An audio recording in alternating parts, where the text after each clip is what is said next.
How to add threads to Instagram bio. To get started, first of all, open up the Instagram application on your phone. You will then be taken to the Instagram homepage. Here, you can view posts and stories of your friends or people that you follow on Instagram. On this page, go to the bottom left corner and tap on your profile. Here, you can edit and view your Instagram profile information. Now tap on Edit Profile as shown. Then enable the Show Threads badge. When turned on, the Instagram badge on your Threads profile will also appear.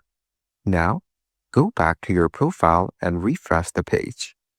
As you can see, you have successfully added threads to your Instagram bio.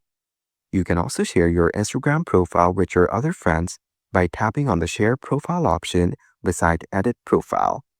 Following these steps, you can easily add threads to Instagram bio.